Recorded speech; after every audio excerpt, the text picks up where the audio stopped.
नमस्कार my dear students, सभी को नमस्कार, जय हिंद और राधे राधे। सारे बच्चे क्लास में आ जाइए। Ruchi, Pal, Piyush, Avinash, Mukesh, Gulshan, Nirmala, Sachin, Anju, welcome all of you. सारे बच्चे क्लास में आ जाइए।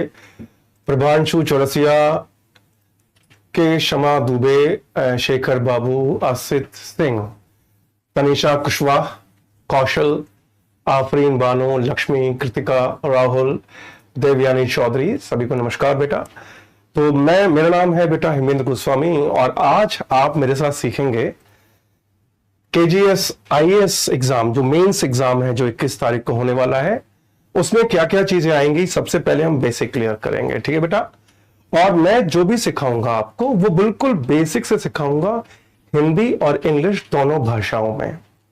तो मैं आप सभी से रिक्वेस्ट करूंगा, क्योंकि आप सभी लोग समझदार हैं ही, मुझे ज्यादा समझाने की जरूरत है नहीं, कि आप लोग सुनने और समझने में ध्यान दीजिएगा, ठीक है। क्योंकि जो क्लास है रिकॉर्डेड रहेगी, तो आप इसको रिपीट करके पक्का देखिएगा, ठीक है बेटा। चलिए, स्वीटी, राज, मिनी, शिब्रा, सिद्दीकी, श्रीमता, माल, सभी को नमस्कार बेटा। चलिए तो क्लास शुरू करते हैं। तो सबसे पहले आपको सिलेबस तो पता ही होगा, फिर भी बता देता हूं कि हमारा जो सिलेबस है 3 हिस्सों में बटा हुआ है। पहला हिस्सा क्या है, जरा देखिए। पहला हिस्सा है बेटा डिस्क्रिप्टिव। अब डिस्क्रिप्टिव में 3 चीजें आती हैं, जैसे कि ऐसे राइटिंग। इसमें 4 ऑप्शन होते हैं, यानी 4 विकल्प दिए जाते हैं।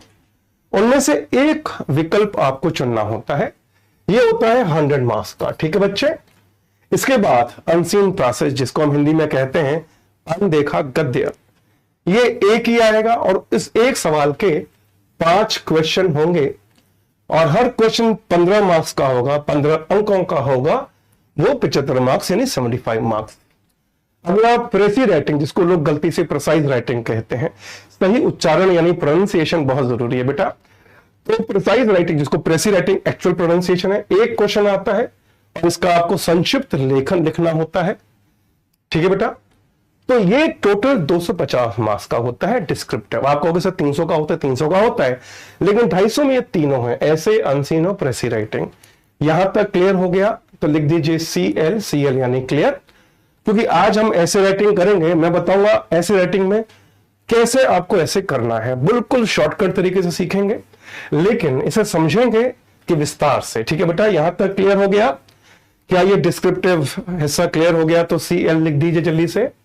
हाँ बेटा जी, सारे बच्चे CL लिख दीजिए यदि यहां तक क्लियर हो गया है तो। सारे बच्चे शाबाश, I am getting your answers, thank you very much. अगली चीज जो पार्ट 2 है, इसमें आती है ग्रामर। ये पार्ट 2 में ग्रामर है। ये टोटल आती है 40 नंबर की। 40 नंबर की ग्रामर में व्याकरण में क्या आता है? Rewrite the sentence. पहला है रिराइट द सेंटेंस। अब ये रिराइट द सेंटेंस होता क्या है? इसमें आपको कुल आएंगे 10 सवाल, हर सवाल 1 नंबर का होगा। इसमें एक वाक्य लिखा होगा, एक सेंटेंस लिखा होगा, आपको उसे सही लिखना है, यानी कि किसी प्रकार की व्याकरण पर आधारित गलती होगी जिसे आपको सही करना है, ठीक है। इसके बाद दूसरा क्या आता है? सप्लाई द मिसिंग वर्ड, यानी कि ये एक तरह से फिल द ब्लैंक्स यानी रिक्त स्थान भरो। इसमें आपको 5 सवाल आएंगे और ये 5 सवाल, हर सवाल 1 नंबर का है, तो ये भी 5 मार्क्स का है, ठीक है। इसमें क्या करेंगे, वो आपको एक सेंटेंस देंगे जिसका कुछ हिस्सा है ना ब्लैंक होगा, और आपको उस सेंटेंस में सही विकल्प चुनना है जो पूरी तरह से ग्रामर पे आधारित होता है, ठीक है बेटा। आकांक्षा जी, अभी तक मैंने कुछ नहीं कराया है, अभी केवल डिस्कस कर रहा हूं, आप बिल्कुल चिंता ना करें। हाँ बेटा, नोट्स में मिलेंगे आपको, जो भी यहां पढ़ा रहा हूं वो सबकी PDF मिलेगी, ठीक है बेटा। आगे बढ़ जाए। उसके बाद अगला है rewrite the sentence as directed.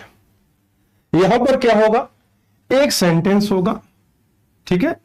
उस सेंटेंस के बीच में एक रिक्त स्थान होगा और ब्रैकेट में लिखा होगा, जैसे कि इसे डायरेक्ट से इनडायरेक्ट बदलो, या पैसिव कीजिए, या ये वाक्य सकारात्मक है, इसे नकारात्मक बनाइए, ठीक है बेटा। तो अगली चीज सप्लाई द मिसिंग वर्ड, ये भी एक फिल इन द ब्लैंक है। और याद रखिएगा इसमें भी कितने क्वेश्चन है? 5 क्वेश्चन, हर क्वेश्चन 1 नंबर का, यानी 5 मार्क्स। जैसे ये 10 क्वेश्चन, हर क्वेश्चन 1 नंबर का। इसमें क्या होता है, ये भी फिल द ब्लैंक है। और याद रखिएगा फिल द ब्लैंक में सबसे ज्यादा क्या आता है, प्रेपोजिशन, इसके बाद वर्ब, इसके बाद एडजेक्टिव और एडवर्ब। ठीक है बेटा, आगे बढ़ते हैं। अगला question, choose the appropriate word in the fill the blank. इसमें क्या होगा, एक वाक्य देंगे, उसका एक रिक्त स्थान होगा, उसके लिए सही शब्द चुनना है आपको।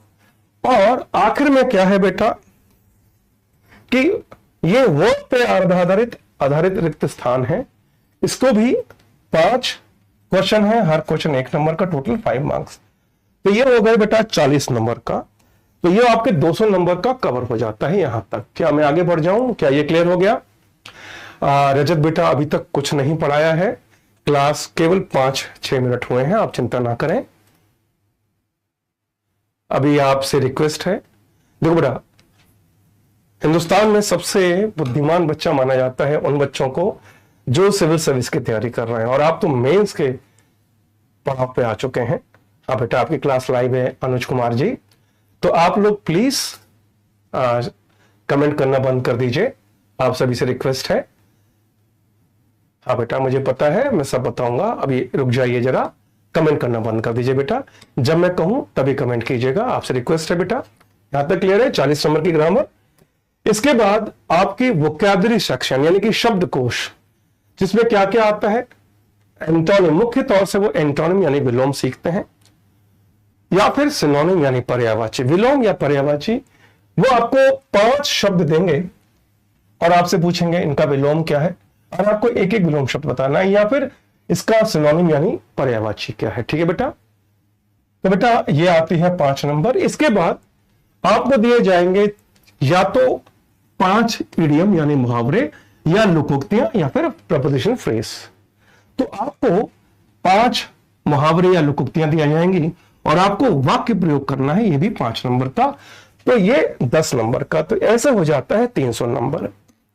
अब देखिए, मैं आपको बताऊंगा कि कैसे कम से कम समय लगाकर आप आराम से इसको क्वालिफाई कर जाएं, क्योंकि आपको पता ही है कि आपको 300 में से केवल 75 स्कोर करना है।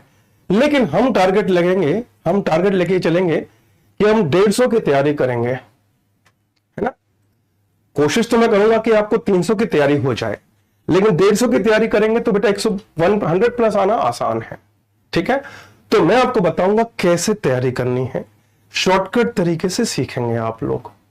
तो अगर आपको सिलेबस पूरा क्लियर हो गया है तो क्या हम आगे बढ़े? अगर क्लियर हो गया है सिलेबस क्या है तो CL लिख दीजिए और हम आगे बढ़ेंगे। हाँ बेटा, यहां तक क्लियर है बेटा, तो CL लिख दीजिए। हाँ बेटा, 75 नंबर चाहिए इसमें, क्योंकि आपको पता ही है कि यदि आपने इसको पास नहीं किया तो आपकी बाकी आंसर शीट चेक भी नहीं की जाती है। तो देखो बेटा, इस चीज को याद रखिएगा कि मैं बेटा एक बात कहूं, जैसे बच्चे कह रहे हैं मेरी हिंदी वीक है या मेरी अंग्रेजी वीक है। बेटा मैं यूपी बोर्ड से पढ़ा हूं, 1ली से 5वीं कक्षा तक मैंने यूपी बोर्ड में पढ़ाई की, तो मैं भी हिंदी में कर रहा। हाँ, क्योंकि मेरे पिताजी आर्मी ऑफिसर थे, वो कर्नल से रिटायर हुए, तो उनकी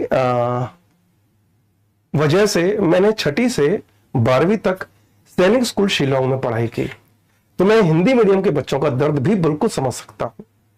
और because I have taken my schooling from 6th to 12th इन सैनिक school Shillong, so I have even know problem in English also. तो आप चिंता ना करें, आप लोग अभी शांत हो जाइए, ध्यान से करिए। ठीक है बेटा? हाँ बेटा, नेगेटिव मार्किंग केवल ये होती है कि यदि, हाँ बेटा सब बताऊंगा, आप चिंता ना करें बेटा। क्या आप लोग काम डाउन हो जाएंगे? क्या आप लोग शांत हो जाएंगे प्लीज? चलिए आशीष जी, आपका क्वेश्चन पेपर व्हाइट में होगा इसलिए व्हाइट रखा गया है। हाँ बेटा, तो क्या मैं आगे बढ़ जाऊं? देखो बेटा, याद रखना, ऐसा नहीं है कि हिंदी मीडियम के बच्चे कमजोर होते हैं। अंग्रेजी का ज्ञान बुद्धिमानी की निशानी नहीं है, यह केवल एक और भाषा का ज्ञान है। तो आप लोग प्लीज अभी कमेंट लिखना बंद कर दीजिए। ठीक है बेटा, शाबाश, आगे बढ़ जाए बच्चे, शाबाश बेटा, सारे बच्चे ध्यान से देखिए। तो बेटा आज हमारा टॉपिक क्या है? सबसे पहले मैं आपको यह पाठ करवाऊंगा। आज और कल हम क्या करेंगे? ऐसे राइटिंग सीखेंगे। आप मुझसे सीखेंगे ऐसे कैसे चुनना चाहिए, किस तरह से चार में से कौन सा वो ऑप्शन चुने जिसमें ज्यादा नंबर मिले। देखो बेटा, बुद्धिमान वो नहीं जो मेहनत करे, बुद्धिमान वो है जो स्मार्टली मेहनत करे। ठीक है बेटा, तो आइए शुरू करते हैं। हार्ड वर्क और स्मार्ट वर्क दोनों चाहिएगा। हाँ कृष्ण जी, इसका पीडीएफ मिलेगा। आगे बढ़ते हैं। भानु बेटा, मैं हिंदी ही बोल रहा हूं। चलिए तो आगे बढ़ते हैं बेटा। अब सबसे पहले ऐसे राइटिंग में, ऐसे राइटिंग होती क्या है इस पे ध्यान दीजिएगा। ऐसे राइटिंग क्या है? निबंध लेखन। इसमें जब भी आपको चार विकल्पों में से एक विकल्प चुनना हो तो आपको क्या क्या देखना है? उन चारों ऑप्शन को देखकर क्या देखना है? ध्यान से देखिएगा कि टॉपिक किस बारे में है, यानी कि आपको टॉपिक का अर्थ समझ में आना चाहिए। उसके बाद ये क्यों जरूरी है, यानी कि जो भी टॉपिक है, जैसे कि अगर मैं कहूं महिला सशक्तिकरण, वुमेन एम्पावरमेंट, या मैं कहूं ग्लोबल वार्मिंग, क्यों जरूरी है ये टॉपिक आज के समाज के लिए। ठीक है, इसके बाद इससे किस पर प्रभाव पड़ता है, यानी कि जो भी आप मुद्दा चुनते हैं वो किस पर प्रभाव डालता है, इस बात को ध्यान देना बहुत जरूरी है। इसके बाद ये क्यों रेलेवेंट है, यानी कि आपको अगली चीज देखनी है कि वर्तमान समय में ये टॉपिक किस तरह से है ना कनेक्ट होता है, जुड़ता है। ठीक है बेटा, और उसके बाद अंत में कंक्लूजन कि आप फैसला करते हैं कि आप ये टॉपिक चुनेंगे। ठीक है बेटा, अब बनाना मैं सिखाऊंगा बेटा, चिंता क्यों कर रहे हो, है ना। ये सारी जो भी पढ़ा रहा हूं अभी आप प्लीज नोट मत कीजिएगा, लिखिए मत। हाँ बेटा, मैं बिल्कुल समझाऊंगा। खुशी बेटा, I guess you have written that to explain in English only. बेटा यहां पर हिंदी भाषी बच्चे भी हैं, उनको भी पढ़ाना है। ठीक है बेटा, तो चलिए अब आपको बता दूं कि किसी भी विषय को चुनने से पहले क्या क्या चीजें जरूरी हैं, इसको देख लीजिए। पहली चीज कि जो भी आप टॉपिक चुनते हैं उसको आप विश्लेषण कीजिए कि आप इसके बारे में कितना जानते हैं। ठीक है, इसके बाद डिफाइन योर आर्ग्यूमेंट, यानी अपने तर्क को परिभाषित करें। यानी कि आप लोग क्या कीजिए कि जो भी आपके पास एक्स्ट्रा शीट हो, है ना, बगल में होता है ना बेटा रफ पेपर काम करने के लिए, वहां पर पॉइंट्स लिख लीजिए, वहां पर पॉइंट्स लिख लीजिए क्रमबद्ध तरीके से। पहले 100 है ना, पहले 150 सेकंड, मतलब इसमें आप लगा सकते हैं 60 सेकंड से लेकर 120 सेकंड आप लगाइए और उसमें पॉइंट्स लिख लीजिए जो भी आप टॉपिक चुने। इसके बाद मैं आपको बेटा टॉपिक कराऊंगा, आप प्लीज एक काम कीजिए, कमेंट करना बंद कर दीजिए, आपसे रिक्वेस्ट है बेटा, है ना। तो ये हो गया। इसके बाद तीसरा पॉइंट क्या है? एविडेंस, यानी कि क्या क्या तथ्य आप इस टॉपिक के बारे में पेश कर सकते हैं। The evidence, reasoning and scholarship, इसके साथ तर्क कि क्यों वो सही है, अपनी नॉलेज का पूरा उपयोग करना है उसमें, और ये तभी होगा जब आप अखबार पढ़ रहे होंगे। ठीक है बेटा, आगे बढ़ते हैं।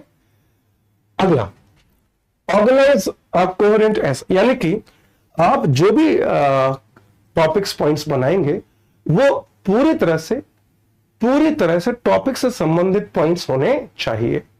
इसके बाद अगली चीज क्या है कि स्रोत और साक्ष्य, यानी कि जो भी तथ्य आपके पास, जो भी इंफॉर्मेशन आपके पास है, वो सारी आपको पॉइंट्स में नोट करनी है।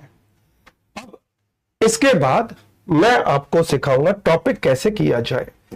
मगर क्या आप जानना चाहते हैं कि पिछले 10 सालों से वो कौन से 5 टॉपिक हैं जिस पर ऐसे आ रहे हैं? तो एक बार यस लिख दीजिए, क्योंकि वो 5 टॉपिक के अलावा कोई और छठा टॉपिक आता ही नहीं है। बेटा मेरी आवाज क्लियर आ रही है? Is my voice audible? Dimpy beta, I can talk in English, but my job is not to show you my intelligence, but my job is to make you intelligent, right? Okay, तो मैं आपको वो 5 topic बताऊंगा, उसके अलावा कोई और topic उससे बाहर के क्षेत्र का आता ही नहीं है। तो आइए बच्चों समझते हैं, इसका मतलब आपको दिखाई भी दे रहा है, सुनाई भी दे रहा है। आगे बढ़ते हैं, थैंक यू। तो बेटा ये वो 5 टॉपिक हैं,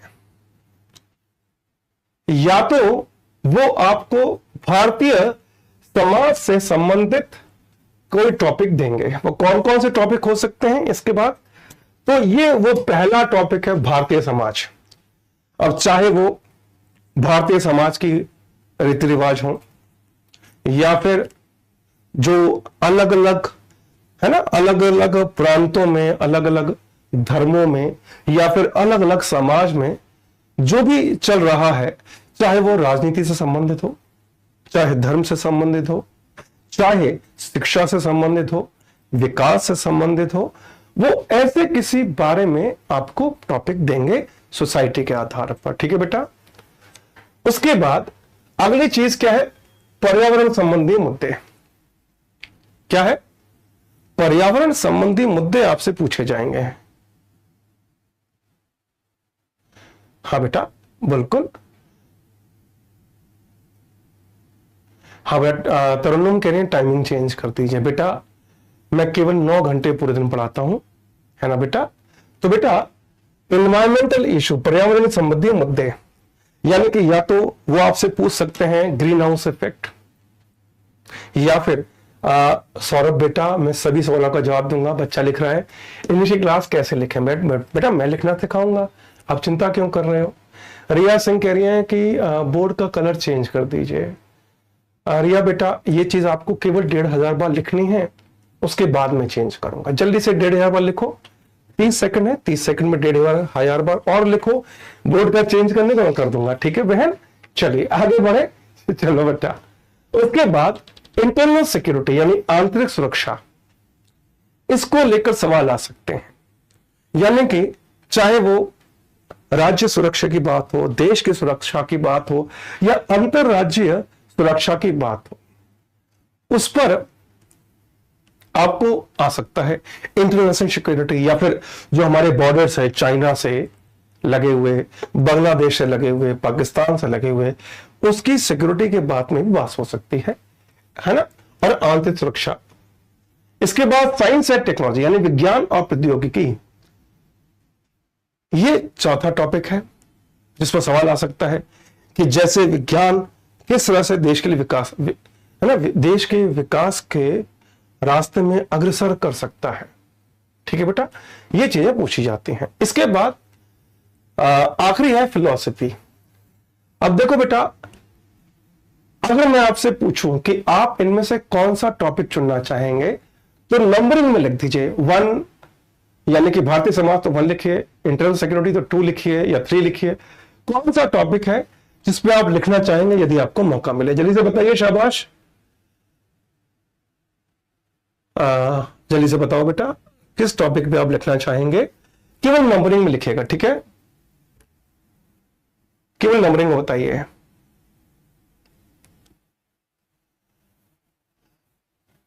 हाँ कोमल जी, थैंक यू मेरी बात बताने के लिए कि लाइव ही है। ओके, सबने अपना टॉपिक बताया। देखिए बच्चों ने 1, 2 और 3 अधिकतर बच्चों ने चुना है। एक बच्चा है कुशाग्र मिश्रा, उसने 4 चुना है। विकास गुप्ता जी ने तो 5 भी लिख दिया है। ये पक्का मायावी शक्ति से युक्त बच्चा है जिसने 5 लिखा है। वेरी गुड बेटा, वेरी गुड, तुम बहुत आगे जाओगे। तो याद रखना बेटा, ये सबसे खतरनाक टॉपिक है, इससे दूर रहिएगा। फिलॉसफी यानी कि जिंदगी की खुशियां या जिंदगी के गम, या फिर इस तरह के सवाल आएंगे, प्रेम मोहब्बत, है ना, जैसे चीजें, जैसे प्रेम मतलब वो प्यार नहीं, जो मन में आपके जुटता है पर्सनालिटी को लेकर, ह्यूमन साइकोलॉजी पर लेकर, साइकोलॉजी, है ना, प्रेम को लेकर, मोहब्बत के ऊपर सवाल, या फिर वो प्रेम माँ और पुत्र का भी हो सकता है, या फिर वो प्रेम देश के प्रति भी हो सकता है। मगर इसमें साइकोलॉजिकल सवाल सबसे ज्यादा आते हैं, तो इसको मत छूइएगा। और यदि आप देखें तो ये टॉपिक पक्का आता है, क्योंकि आज मैं आपको पिछले साल जो पूछे गए वो सवाल दूंगा ऐसे के। तो ध्यान से देखिएगा बेटा। अब यहां तक क्लियर हो गया। तो सबसे आसान टॉपिक जो है, इसके बारे में आपको आराम से जानकारी मिल सकती है, वो तो एक तो ये है, क्योंकि आप सभी यूपीएससी के स्टूडेंट हैं, तो इंडियन सोसाइटी के बारे में पक्का आपको काफी कुछ लिखने को पॉइंट्स होंगे। इसके बाद जो अगला टॉपिक है, मैं नंबरिंग देता हूं उसके बाद जो अगला टॉपिक है जिसपे आप आराम से काफी कंटेंट लिख सकते हैं वो ये है। इसके बाद अगला क्या है, एनवायरमेंटल इशू। यदि आप ज्योग्राफी के अच्छे ज्ञाता हैं तो ये टॉपिक चुन सकते हैं। और साइंस एंड टेक्नोलॉजी, यदि आप में से कोई साइंस का स्टूडेंट है तो वो इस टॉपिक को चुन सकता है। ठीक है बेटा। हाँ राजीव, मैं केवल इंग्लिश लैंग्वेज सिखाऊंगा। ठीक है बेटा। चलिए, तो इन पांचों थीम्स पे, ये थीम्स है बेटा, इन थीम्स पे आधारित टॉपिक ही एग्जाम में पूछे जाते हैं। ये पिछले 10 सालों का रिकॉर्ड है। क्या मैं आगे बढ़ूं? क्या हम टॉपिक की शुरुआत करें? क्या मैं आगे बढ़ूं बेटा? क्या हम तैयार हैं पहले टॉपिक के साथ? जल्दी से बताइए, जरा जल्दी बताइए। Are you ready guys? Supriya, Shibra, Arun, Shaishree, Naveen, Khushi, are you ready? Very good. चलिए, तो मैं आपको दिखाऊंगा। देखो, पिछले साल जो टॉपिक आए वो ये है।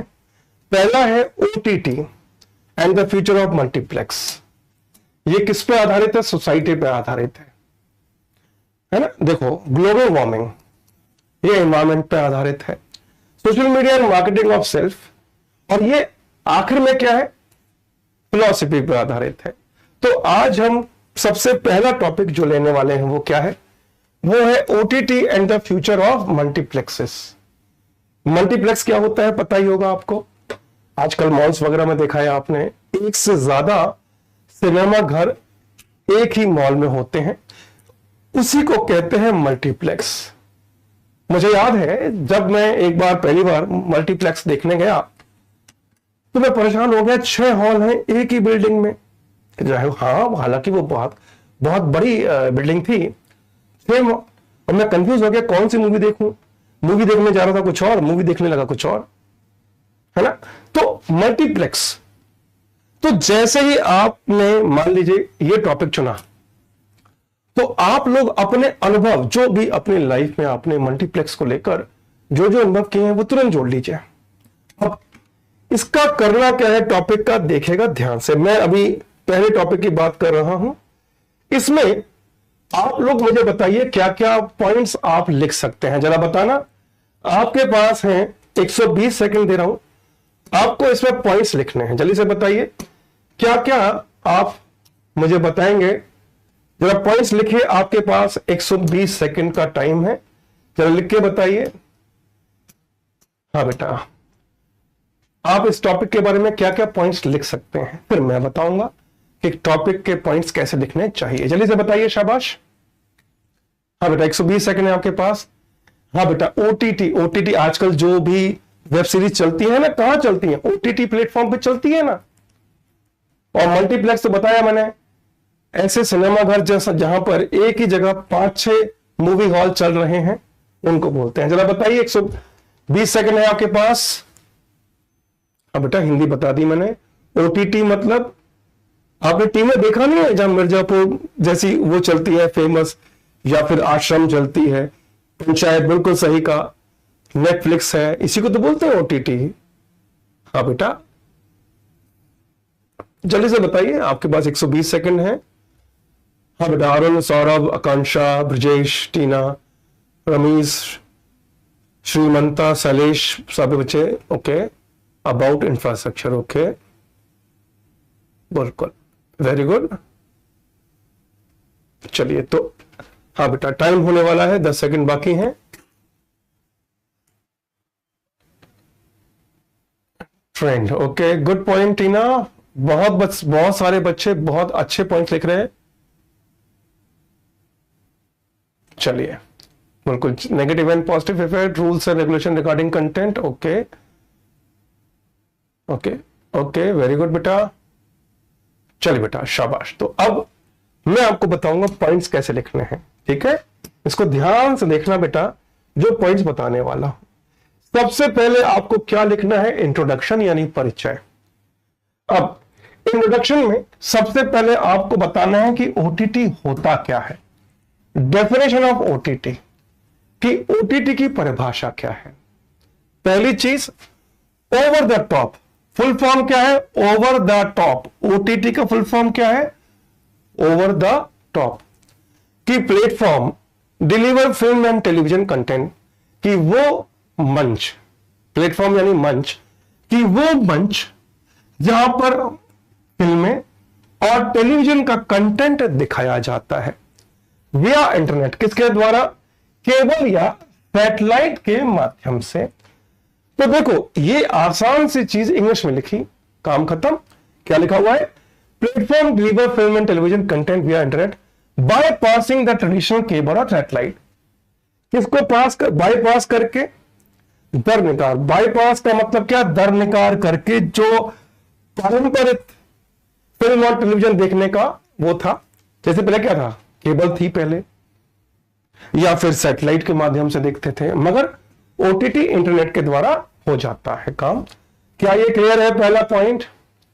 हाँ बच्चे, क्या ये पहला पॉइंट क्लियर है? जल्दी से बताइए।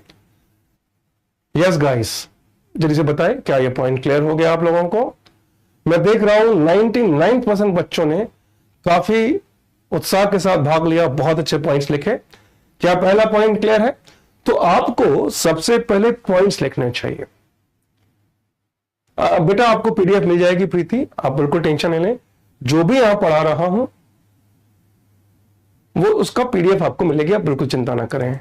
नहीं, no need to write Shipra, your job is just to understand. आप लोग केवल समझने पर ध्यान दें, पेन नोटबुक से दूर लगा लीजिए। हाँ, आपको कुछ ऐसा पॉइंट लगता है कि जो आप भूल सकते हैं तो उसको लिख लीजिएगा भले ही, ठीक है ना? क्योंकि जो कुछ मैं पढ़ा रहा हूं ये पीडीएफ आपको मिल जाएगी, आप बिल्कुल टेंशन ना लें, हम पढ़ाई पे ध्यान देंगे। सेकंड पॉइंट क्या है कि देखो क्या किया, पहले मैंने ओटीटी एक्सप्लेन किया, फिर मैं एक्सप्लेन कर रहा हूं रोल ऑफ मल्टीप्लेक्स, कि मल्टीप्लेक्स क्या भूमिका अदा करता है। यानी कि सबसे पहले आप क्या पॉइंट लगाया? सबसे पहले कौन सा पॉइंट है? इंट्रोडक्शन। इसको ध्यान देना, पहला पॉइंट क्या है बच्चे? इंट्रोडक्शन। दूसरा पॉइंट, क्योंकि दो चीजें बताई गई, ओटीटी और मल्टीप्लेक्स। दूसरा पॉइंट क्या है? रोल ऑफ, कि इसका क्या रोल है, भूमिका क्या है मल्टीप्लेक्स की। ठीक है बेटा? जैसे कि multiplex are cinema complex with simple screens, कि मल्टीप्लेक्स वो सिनेमा घर हैं जहां पर एक से ज्यादा स्क्रीन है, यानी कि एक से ज्यादा, है ना, पर्दे लगे हुए हैं।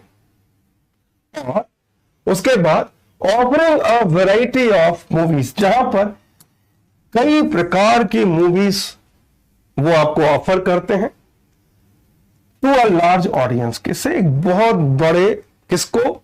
दर्शकों को। यानी कि आप मान लीजिए फैसला नहीं कर पाए कि आप कौन सी मूवी देखना चाहते हैं, तो आप मल्टीप्लेक्स में जाइए, वहां पर एक ही बिल्डिंग में 5-6, है ना, मूवी हॉल है अंदर ही। आप मूवी हॉल देखकर फैसला कर सकते हैं। आजकल तो यूट्यूब पे भी ट्रेलर देख के फैसला कर लेते हैं कौन सी मूवी देखनी चाहिए। आगे बढ़ो बेटा, क्लियर हो गया? क्या ये क्लियर हो गया बेटा?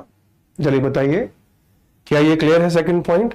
तो इस तरह से आपको अपना अनुभव उसमें लिख सकते हैं, यानी कि आप जो भी लिखें उस पर सेल्फ एक्सपीरियंस को यदि आप जोड़ते हैं तो अच्छा रहेगा। लेकिन शब्दों का प्रयोग बहुत आराम से कीजिएगा, कुछ भी ऐसा मत लिखिएगा जो नियम के खिलाफ हो, कुछ गलत मैसेज जाए। ठीक है बच्चों, आगे बढ़े।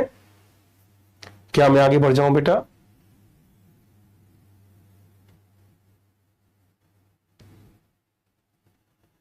देखो बेटा, जो बच्चे फालतू मैसेज नहीं करेंगे, है ना, देखो बेटा, उनको ज्यादा अच्छा समझ में आएगा। ठीक है बेटा? तो प्लीज ध्यान दीजिए पढ़ाई पर और इधर उधर के मैसेज मत कीजिए बेटा। आगे बढ़े, चलिए आगे बढ़ते हैं। नेक्स्ट क्वेश्चन, अगला पॉइंट आपके बेटा ये समझ में आ गया? हाँ बेटा, यदि नेगेटिव मार्किंग ऐसे है कि 600 शब्दों से यदि 20-25 शब्द कम हो तो कोई बात नहीं, 20-25 शब्द ज्यादा हो तो कोई बात नहीं, लेकिन यदि 70 से 100 शब्द कम है तो मार्क्स काटे जा सकते हैं। चलिए आगे बढ़ते हैं। तीसरा पॉइंट क्या है? चेंजिंग डायनेमिक्स, क्योंकि बदलते हुए परिदृश्य, कि आप यहां पर पहले समय जो सिनेमा घर थे और वर्तमान समय के सिनेमा घर हैं, इसके अंतर को आप लिख सकते हैं। जरा बताइए क्या क्या अंतर थे। हाँ बेटा, इंग्लिश में कन्वर्ट है सब कुछ, आप चिंता ना करें। तो क्या लिखा हुआ है, the rise of OTT platform has significantly impacted the traditional cinema going experience, कि ओटीटी के बनने से जो पारंपरिक सिनेमा देखने का अनुभव है उसमें प्रभावित किया है। बेटा इंग्लिश में आपको मैं बताऊं, सबसे आसान है, इंग्लिश में प्रेजेंट टेंस में लिखिए, थर्ड पर्सन होके लिखिए।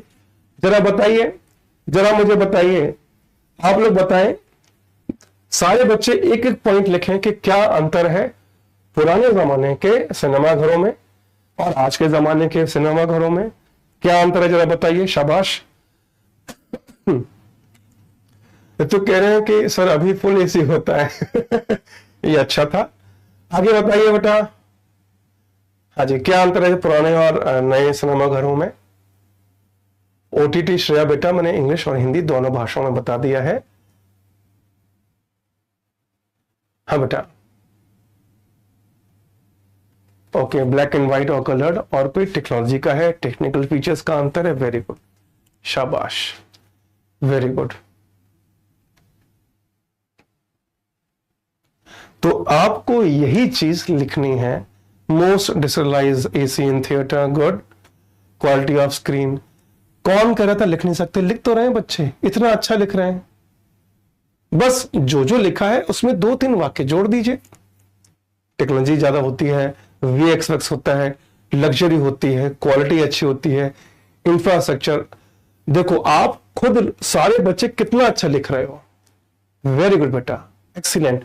तो यहां पर यही चीज कि जब आप, मैंने कहा ना, सेल्फ एक्सपीरियंस, खुद का एक्सपीरियंस कि आपने क्या क्या अनुभव किया, वही अंतर है, वही अंतर है। जैसे मुझे याद है कि आज से 30 साल पहले या 35 साल पहले मुझे याद है कि जैसे मैं हूं बेटा, मेरा होम टाउन है वृंदावन, मैं वृंदावन से हूं और मेरे को लगभग 17 साल हो गए हैं पढ़ाते हुए। तो मुझे याद है कि मथुरा में जो मैंने कुर्सियां देखी थी, कुर्सी लकड़ी की थी, या फिर बालकनी ले लो तो वहां पर थोड़े बहुत गद्दे लग जाते थे, बस ये अंतर है। तो वो अंतर बताइए, आज का अंतर बताइए। और आपको शायद पता हो, आपके माता पिता को पता होगा कि वो जब मूवी देखते होंगे तो कम से कम 1-2 बार लाइट जाती होगी, तब लोग शोर मचाते थे, सीटियां बजाते थे, या फिर लाइट जाने पर अचानक से एक सिनेमा घर का व्यक्ति आता था और कहता था भाई किसी को समोसे खरीदने खरीद लो। मुझे याद है कुछ लोग तो आलू को पराठे ले जाते थे कि वहीं खाना खा रहे हैं, क्योंकि उन्हें पता है कि एक बार तो लाइट जानी है 20-25 मिनट के लिए।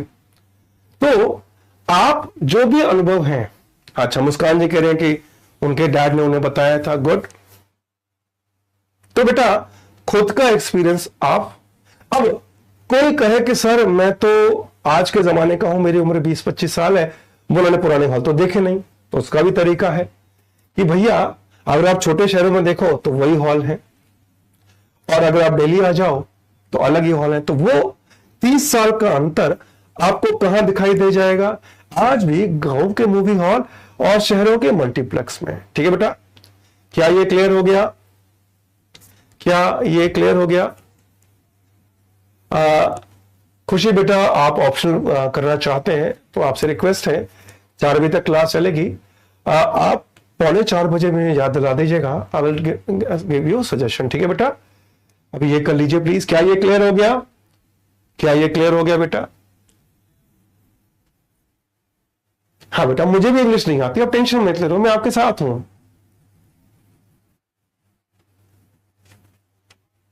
सर मैं हिंदी को इंग्लिश में को आप बताए। सर मैं हिंदी इंग्लिश लिखा तो हुआ है बेटा, क्या मैं आगे बढ़ूं, यहां तक क्लियर है। अगर ये क्लियर है तो लिख दीजिए CL लिख दीजिए सारे बच्चे, अगर ये क्लियर है तो please write down clear if it is clear to you. We will go to the next point, अभी अगला पॉइंट करेंगे इसी टॉपिक का। हाँ कोई बात नहीं आशु बेटा, हाँ of course you can write, मगर आप पेरेंट्स की जगह आप पेरेंट्स को छोड़ दीजिए, है ना, पेरेंट्स का एक्सपीरियंस यूज कर सकते हैं आप, है ना। आप ऐसे अगर आप यूज करें तो गलत नहीं है, लेकिन आप एज अ थर्ड पर्सन बोलिए कि जब लोग जाते थे तो वो ये अंतर देखते थे। ठीक है बेटा, चलिए आगे बढ़ते हैं। नेक्स्ट अगला पॉइंट इसी का है, ग्रोथ ऑफ ओटीटी प्लेटफॉर्म, कि क्या ग्रोथ हुई है ओटीटी प्लेटफॉर्म पर। पहली चीज सुविधा। सुविधा कैसे? OTT platform offer content on demand accessible any time and anywhere. जैसे मान लो आपने देखा होगा एक मूवी आई थी कल की, अब आप कह रहे हैं कि नहीं मैं नहीं जाऊंगा सिनेमा हॉल, मैं तो घर बैठ के ही देखूंगा अपने एसी कमरे में, या फिर मैं दोस्तों के साथ उसके साथ पार्टी बनाऊंगा और उसके घर पे बैठकर हम 5-6 लोग मूवी देखेंगे, मूवी हॉल में नहीं जाएंगे, तो इतना जो खर्चा होगा वो घर पे हो जाएगा उससे आधे में। तो उसने क्या किया, वो कोई भी मूवी ओटीटी पर देख सकता है। तो क्या लिखा है, ओटीटी पर डिमांड सामग्री प्रदान करो, वो भी सस्ते में। भाई 5 लोग अगर मूवी देखने गए तो 4,000 रुपए खर्च हो गए, इससे अच्छा 5 लोगों ने 2,000 में खाने पीने की चीजें मंगाई और घर में ही मूवी देख रहे हैं पार्टी के साथ। ठीक है बेटा, क्लियर हो गया। हम लोग बेटा बैच की वैलिडिटी इंक्रीज करेंगे, ये सब बातें बाद में, पहले पढ़ लीजिए बेटा। नहीं बेटा, वर्ड लिमिट से ज्यादा नहीं लिखना है, वो आपको बताऊंगा कि कैसे। अभी तो बेटा बता रहा हूं कैसे लिखना है, फिर बताऊंगा लिखते समय वर्ड लिमिट कैसे ध्यान देनी है। क्या मैं आगे बढ़ूं बच्चे? क्या मैं आगे बढ़ जाऊं? यहां तक क्लियर हो गया?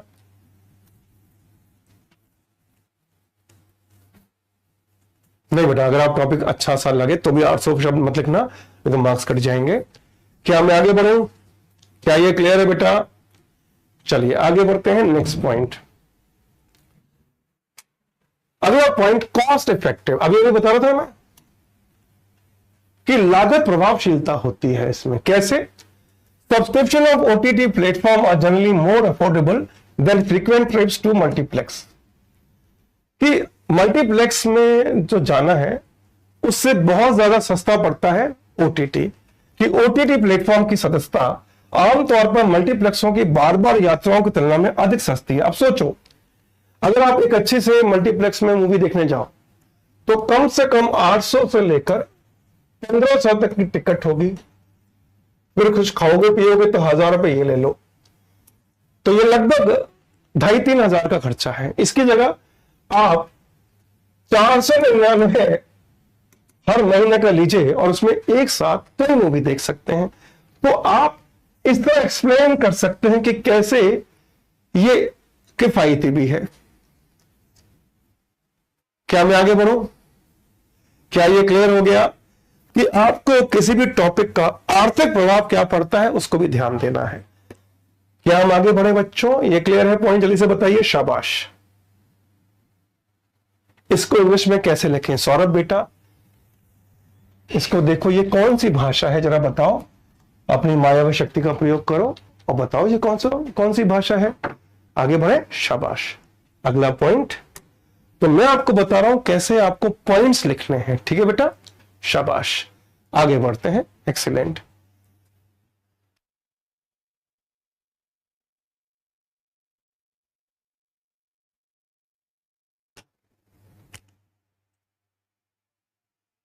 शाबाश बेटा, आगे बढ़ते हैं। हाँ बेटा, आगे बढ़ते हैं। नेक्स्ट, अब कंटेंट एंड वैरायटी, यानी कि अब आप बता सकते हैं कि जो ओटीटी पे जो सामग्री मिलती है उसकी वैरायटी, विविधता बहुत होती है। कैसे? ओटीटी प्लेटफॉर्म जो प्रोवाइड करते हैं vast range of content across generous मतलब क्या है? श्रेणी, लैंग्वेजेस एंड कंट्रीज। की ओटीटी प्लेटफॉर्म विभिन्न शैलियों, भाषाओं, देश में व्यापक श्रेणियों की विषय वस्तु उपलब्ध कराते हैं। यानी कि आप ये बता सकते हैं कि ओटीटी पे आप कई देशों की मूवीज देख सकते हैं या कई देशों की जानकारी ले सकते हैं। जैसे आपने देखा ना, डिस्कवरी चैनल है, आज की तारीख में आसानी से मिलता नहीं है, तो ओटीटी पे सब कुछ सस्ते में एक ही दाम में सब कुछ मिल जाता है। क्या मैं आगे बढ़ूं? क्लियर हो गया बेटा कि आप इससे क्या क्या प्रदान कर सकते हैं, कैसे ये बाकी चीजों से अलग है, ये आप बता सकते हैं। हाँ सलोनी जी, मैं आपका कमेंट देख पा रहा हूं। क्या मैं आगे बढ़ूं? नीलम कह रही है ब्रह्मास्त्र दे दो इंग्लिश का।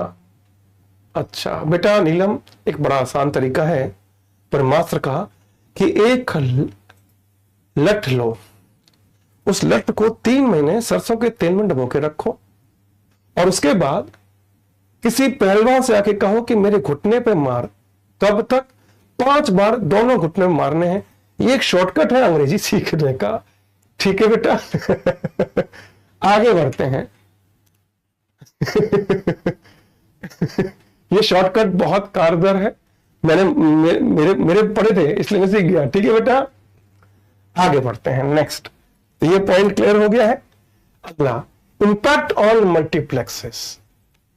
इससे क्या प्रभाव पड़ा मल्टीप्लेक्स पे? निश्चित तौर से आप मुझे बताइए कि ओटीटी, भाई कई लोग, लाखों करोड़ों लोग मूवी देखने हॉल पे जाते थे। अब क्या हो रहा है कि वो एक से ज्यादा मूवी, मतलब 5-6 मूवीज हर महीने देख सकते हैं घर बैठे, वो जो एक बार 499 दिया उसमें। तो बताइए जरा आपके हिसाब से क्या क्या प्रभाव पड़ेगा मूवी हॉल पे, जरा बताएं।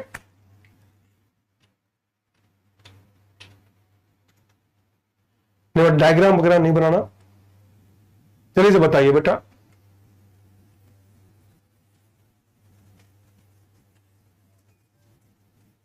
हाँ बेटा बताइए क्या क्या प्रभाव पड़ेगा, जरा बताइए, शाबाश। डिक्लाइन इनकम ऑफ मूवी, प्रणीत कौर बेटा very good. Decline number of people, very good. और कोई? एम्प्लॉयमेंट, बिल्कुल सही। एक बच्चे ने लिखा है एम्प्लॉयमेंट। क्यों? भी जो लोग मूवी हॉल में काम करते हैं, वेंडर्स हैं जो खाने पीने के सामान बेचते हैं, उनकी इनकम भी कम होगी। और जो मूवी हॉल पे आधारित जितने भी घर हैं उनकी आर्थिक स्थिति में कमी आएगी, उनके स्वास्थ्य में कमी आएगी। भाई अगर आर्थिक नुकसान हुआ तो ना वो अपने बच्चों को पढ़ा पाएगा, ना अच्छा खाना खिला पाएगा, ना ही वो उनकी शिक्षा पर खर्च कर पाएगा। तो आप ओटीटी के वजह से मूवी हॉल पे क्या क्या प्रभाव पड़ेंगे वो लिखते जाइए। सिंपल लॉजिक है बेटा, है ना। उन्हें बिल्कुल सही कहा एक बच्चे ने, सौरभ ने बहुत अच्छा लिखा कि उन्हें मूवी टिकट सस्ती करनी पड़ेगी। तो सस्ती करनी पड़ेगी तो वो सुविधाएं नहीं दे पाएंगे जो लोग मूवी हॉल में देखना चाहते हैं, है ना बेटा।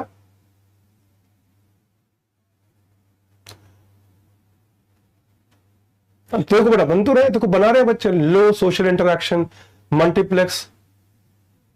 हाँ बेटा शाबाश बेटा, समझने के लिए वीडियो रिकॉर्डेड है। आगे बढ़ जाऊं बेटा, क्लियर हो गया? क्या मैं आगे बढ़ जाऊं बच्चे, क्लियर हो गया तो? क्या मैं आगे बढ़ जाऊं? क्लियर है ये तो जल्दी से सीएल लिख दीजिए।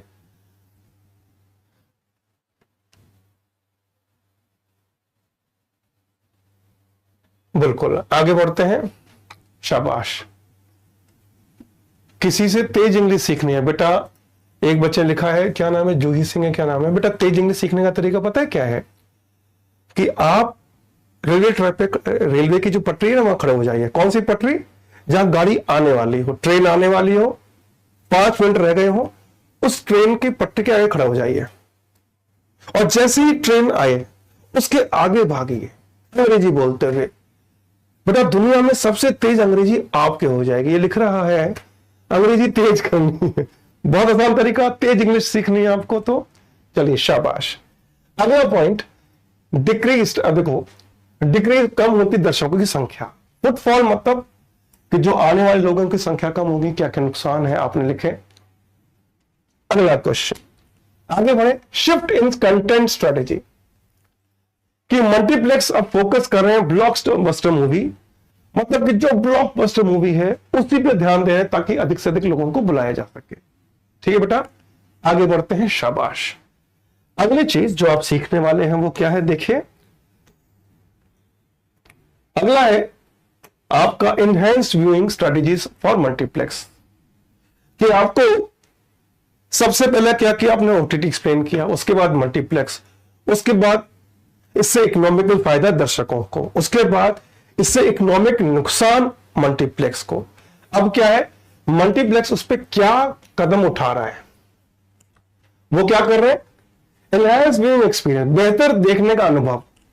कि वो लोग IMAX या 4DX या लग्जरी सीटिंग लगा रहे हैं ताकि अधिक से अधिक लोग वो कहें कि भाई घर में इतना टेक्नोलॉजी से हम नहीं देख सकते, 3D नहीं देख सकते घर में, हमें मूवी हॉल में 3D देखने को मिलेगा या फिर IMAX या 4DX मिलेगा।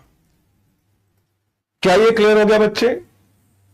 क्या ये क्लियर हो गया? आगे बढ़े।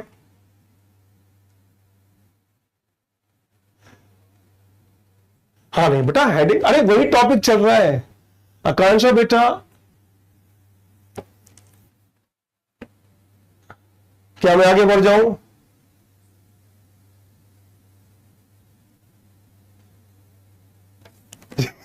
बच्चा कह रहा है सर ये जो ट्रिक बता रहे हैं उससे कुछ करने लायक नहीं रहोगे। बिल्कुल। उसके बाद एक्सक्लूसिव कंटेंट, यानी कि अद्वितीय अनुभव प्रदान करने के लिए विशेष फिल्मों का प्रदर्शन, फिल्म सभाओं का आयोजन। जैसे फिल्म सभा का आयोजन होता है ना, पब्लिक पागल हो जाती, कुर्ता फाड़ते हुए सिनेमा हॉल में घुस जाती यदि उन्हें पता लग गया ऋतिक रोशन आएगा। तो ये चीजें आप लिख सकते हैं। क्या मैं आगे बढ़ जाऊं बेटा?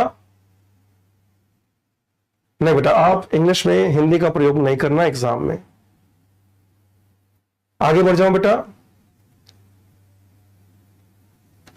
चलिए अगला पॉइंट क्या है, इसको देखिएगा जरा। डाइवर्सिफिकेशन, विविधीकरण। ये क्या है? Expanding into other area like food courts, यानी कि आपने देखा होगा कि वो आजकल खाने की अलग अलग फूड कोर्ट्स बनाए जाते हैं, गेमिंग जोन बनाए जाते हैं, या फिर शॉपिंग जोन बनाए जाते हैं ताकि आपके एंटरटेनमेंट का पूरा ख्याल रखा जाए। क्योंकि भाई मल्टीप्लेक्स कैसे करेंगे? वो लोगों ने, है ना, फूड कोर्ट बनाए, इसमें बच्चों की खेलने की जगह बनाई, या फिर शॉपिंग, क्योंकि उन्हें पता है कि सबसे ज्यादा बच्चा क्या कहेगा, बीवी क्या कहेगी? बीवी कहेगी कि भाई वो सोचेगी OTT पे देखेंगे तो मुझे ही चाय बनानी पड़ेगी, मुझे ही समोसे लाने पड़ेंगे। मूवी हॉल गए तो बाहर निकलते हुए मैं किसी तरह सहेली के मिलने के बहाने मैं शॉपिंग कर पाऊंगी। समझ में आया बेटा? तो महिला ये कहेगी कि नहीं, घर पे नहीं जाएंगे हम लोग, तो मूवी हॉल जाएंगे। ऐसे बच्चा क्या कहेगा? बच्चा कहेगा घर पे रहूंगा तो डांट खानी पड़ेगी, कुछ टूट फूट गया मुझसे तो। उसे मूवी देखने का शौक छोटे बच्चों को है नहीं, तो वो क्या सोचेगा, वहां जाऊंगा, थोड़ा सा नाटक करूंगा रोने का, जमीन पर लेट जाऊंगा और अपने आप पापा कहेंगे मुझे चैन से मूवी देखने दे, पैसे ले ले, जाके गेम खेल ले, वीडियो गेम्स खेल ले। तो आपको इस तरह से चीजों को जोड़नी है। क्या ये क्लियर है? क्या ये क्लियर हो गया बेटा कि क्या क्या किया उन्होंने ताकि वो OTT का मुकाबला कर सकें? क्या ये क्लियर है? नहीं बेटा, ये मैं एक्सप्लेन कर रहा हूं, उसके बाद जो मैं कहानी बता रहा हूं ना, वैसे आपको एक्सप्लेन करना है शब्द सुशील शब्दों में। क्या ये क्लियर है? क्या ये क्लियर है? चलिए शाबाश। Next question, very good. तो ये हो गया आपका कि कैसे वो कर सकते हैं इसका सॉल्यूशन। उसके बाद भविष्य की दृष्टि, फ्यूचर आउटलुक, इसको बोलते हैं भविष्य की दृष्टि। को एग्जिस्टेंस यानी सह अस्तित्व, कि मल्टीप्लेक्स और OTT प्लेटफॉर्म एक साथ मौजूद रहेंगे और अलग अलग दर्शकों की पसंद को पूरा करेंगे। अलग अलग दर्शक कैसे? बच्चों की अलग पसंद है, महिलाओं की अलग पसंद है, कॉलेज स्टूडेंट्स की अलग पसंद है ना। तो कुछ लोग होते हैं जो साइंस फिक्शन देखते हैं मेरी तरह, कुछ लोग केवल हॉरर मूवीज देखते हैं। तो आपको हर एक पसंद के बारे में, कि भैया हर व्यक्ति की अपनी अपनी पसंद है, तो वो अपनी पसंद के अनुसार ही मूवी देखेगा या एंटरटेन करेगा। तो इसलिए आपको ये बताना है कि दोनों ही अस्तित्व में रहेंगे, ये डिपेंड करता है अलग अलग लोगों की पसंदों पर। क्लियर हो गया? तो आप यहां पर लाइक एंड डिसलाइक आप जोड़ सकते हैं। क्या मैं आगे बढ़ जाऊं बेटा? क्या मैं आगे बढ़ जाऊं?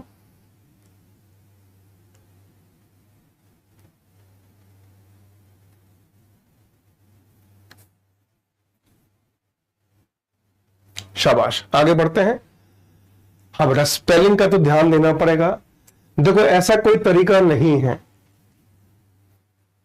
जिससे स्पेलिंग स्पेलिंग बेटा, तो स्पेलिंग तो पूरी लिखनी पड़ेगी। देखो मैं आपको एक भयानक हादसा बताता हूं जो मेरे साथ कुछ साल पहले हुआ था।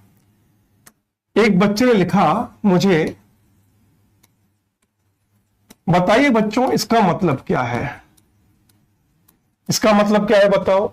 SWEAT ड्रीम्स, इसका मतलब क्या है पता है,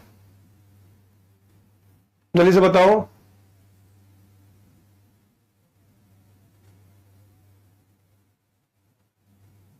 इसका मतलब क्या है जरा बताओ, जल्दी से बताइए इसका मतलब क्या है। अरे पसीना सपना, बिल्कुल, ये तो स्वीट है, स्वेट है यानी पसीना। लिखना क्या चाहिए, स्वीट होता है SWEET, उसने क्या लिखा स्वेट यानी पसीना भरी सपने। बोलना कुछ उसका उद्देश्य सही था, लेकिन उसको स्पेलिंग नहीं आती थी तो उसने गड़बड़ लिख दी। उसके बाद मैंने उसे पता है, फिर मैंने उसे रिप्लाई किया कि बेटा कल घर से लठ और पापा दोनों लेके आना। उन्होंने कहा क्यों गुरुजी? मैंने कहा कि पिटवाना है तुम्हें पापा से। 3 हफ्ते स्कूल नहीं आया वो है। तो बेटा स्पेलिंग अगर एक भी लेटर इधर से उधर हो जाए तो अर्थ का अनर्थ हो जाता है। ठीक है बेटा, चलिए आगे बढ़े बेटा। क्लियर हो गया यहां तक? क्या ये क्लियर है बच्चों? जल्दी से बताइए, क्या ये क्लियर है? शाबाश। तो आगे बढ़ते हैं बच्चों, अगला पॉइंट, टेक्नोलॉजिकल इंटीग्रेशन, यानी कि दोनों माध्यम बेहतर अनुभव से आभासी वक्ता एक और एआई, जैसा एआई होता है ना आर्टिफिशियल इंटेलिजेंस, उनमें मतलब कि आप ओटीटी मतलब मूवी जो सिनेमाघर है और इसके साथ ओटीटी, इसकी जो लेटेस्ट टेक्नोलॉजी है इसके बारे में लिख सकते हैं। क्लियर है बेटा? आगे बढ़ते हैं नेक्स्ट। अगली चीज इवॉल्विंग कंटेंट, यानी कि आजकल देखा है ना आपने, पहले की जो मूवीज होती थी उसमें क्या होता था, एक हीरो, एक हीरोइन, एक विलन या तो पापा होंगे या भाई होगा या कोई तीसरा छुपा हुआ प्रेमी, है ना। लड़का गरीब होगा, लड़की अमीर होगी, है ना। लड़के के माँ बाप उससे छूट जाएंगे, फिर वो किसी दुकान से, है ना, रोटी चुराएगा और भागते भागते बड़ा हो जाएगा, पता लगा सामने अमिताभ बच्चन जी भाग रहे हैं। तो ऐसी मूवीज देखते देखते लोग पक गए थे, मगर आज की तारीख में ऐसी मूवीज बनती हैं जो रोजमर्रा की जिंदगी से हमें जोड़ती हैं। तो आप इस विषय में अंतर लिख सकते हैं। ठीक है बेटा,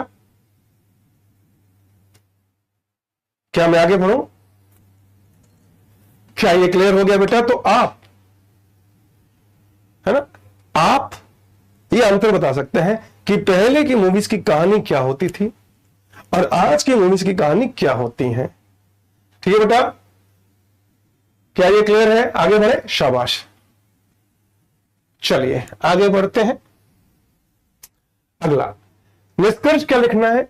निष्कर्ष में आपको हमेशा याद रखना, निष्कर्ष हमेशा पॉजिटिव कंक्लूजन के साथ कीजिएगा, है ना। क्या है?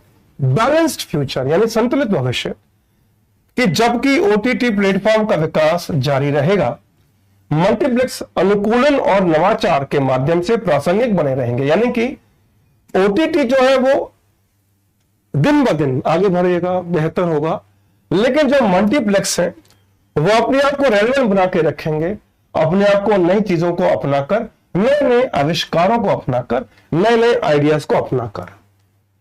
तो हमेशा याद रखिएगा, किसी भी निबंध यानी ऐसे का अंत आपको पॉजिटिव एड से करना है कि क्या बेहतर हो सकता है, उससे क्या हो सकता है। क्या मैं आगे बढ़ जाऊं बेटा? बेटा अभी इंग्लिश लिटरेचर या हिंदी लिटरेचर की बात नहीं हो रही है। देखो बेटा, आप एक चीज याद रखिए,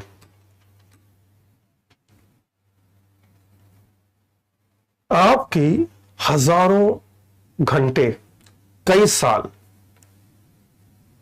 की जो मेहनत है वो बर्बाद हो जाएगी यदि आपने इंग्लिश का क्वालिफाइंग नहीं निकाला। और मुझे यकीन है कि आप में से कोई भी अपनी मेहनत को पानी में फेंकते नहीं देखेंगे। याद रखिएगा बेटा, आपके माता पिता अपने रिश्तेदारों को या फिर अपने ऑफिस में काम करने वाले सहकर्मियों को बता चुके होंगे कि मेरा बच्चा आईएएस की तैयारी कर रहा है। आपको पता है 1-1.5 साल बाद, 2 साल बाद वही लोग जिनको बताया वो पूछेंगे कि भाई आपका बच्चा शर्मा जी क्या हुआ। उस वक्त यदि कोई अपमान महसूस करेगा तो उसकी वजह कौन होगी? वो जिसने पूछा या वो लोग जो यहां पर फालतू कमेंट करके टाइम वेस्ट कर रहे हैं? चला बताइए। विपुल लिख रहा है कौन सी मूवी थी तुम्हारी? बड़े याद रखना, दुनिया की कोई ताकत नहीं है जो आपके माता पिता का अपमान कर सके। हमारी बेवकूफियां ऐसा होने देंगी। तो आपसे रिक्वेस्ट है, मेहनत कीजिए, ध्यान दीजिए, केवल पढ़ाई पे ध्यान दीजिए, क्योंकि मुझे यकीन है कि आप में से कोई भी ये नहीं गवारा करेगा। तो प्लीज पढ़ाई पे ध्यान दें। आप जो लिख रहे हैं ना, वो आपने सुना है ना साइंस में है क्या, न्यूटन्स थर्ड लॉ, जैसा कर्म वैसा भाग्य, every action is equal in opposite reaction. तो ऐसा नहीं हो सकता ना कि हरकतें चिरकुट हो, सपने अंबानी हो जाए। प्लीज ध्यान दीजिए, पढ़ाई पे ध्यान दीजिए, ठीक है। आगे बढ़ते हैं, चलो बेटा जी आगे बढ़े। अगला कंज्यूमर चॉइस, यानी कि उपभोक्ता की पसंद। भाई आखिर में तो हीरो कौन है? कस्टमर, उपभोक्ता। कि अंततः भविष्य का निर्धारण उपभोक्ता की प्राथमिकता हो तथा उन आवश्यकताओं को पूरा करने में दोनों माध्यमों की क्षमता से होगा। यानी कि ultimately the future will be shaped by consumer preference and ability of both mediums to meet those needs. देखो बेटा, सबसे पहले आप जो शुरुआत करेंगे किसी भी टॉपिक की प्रेजेंट में, उसके बाद उसको जोड़ेंगे पास्ट में, और उसके बाद उसको जोड़ेगा फ्यूचर में, कि भविष्य में क्या होना चाहिए या क्या किया जा सकता है। तो आपको शुरुआत प्रेजेंट में रखनी है कि वर्तमान स्थिति क्या है, मध्य में, मिडिल में आपको पास्ट से जोड़ना है कि वर्तमान का पास्ट से अंतर क्या है, और अंत में भविष्य। भविष्य हमेशा आपको पॉजिटिव ही रखना है। क्या ये क्लियर है? कितने वर्ड्स बेटा? 600 वर्ड्स का होता है। आगे बढ़े।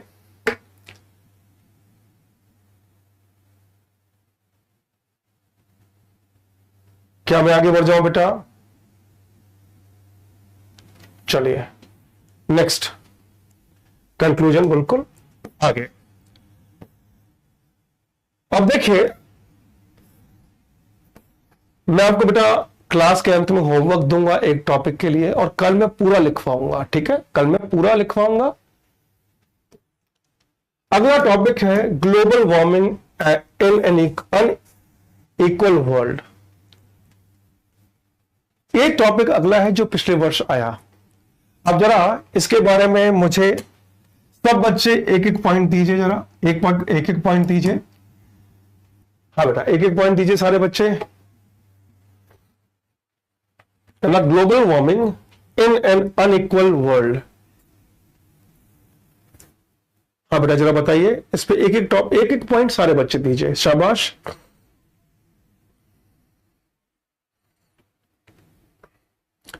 बेटा छोटे छोटे सेंटेंस लिखिए, आराम से बनेंगे, छोटे छोटे सेंटेंस बनाइए। नीरज कह रहे हैं PYQ क्वेश्चन करा दीजिए। भाई ये 2023 का क्वेश्चन पेपर है भाई, ये तो शुरुआत में कहा था मैंने। पॉइंट बताइए जरा, शाबाश। Air pollution, rising of sea level, very good. Increase in weather, temperature, heating nations contribution, employment, carbon dioxide reason, global warming is so unusual life, melting of glacier, very good. Effect on people harshly, ice melting, बर्फ पिघल रही है, बिल्कुल सही। Extreme weather, बिल्कुल सही जवाब, extreme weather है। इंडस्ट्रीज वगैरह, बिल्कुल सही। What is global warming?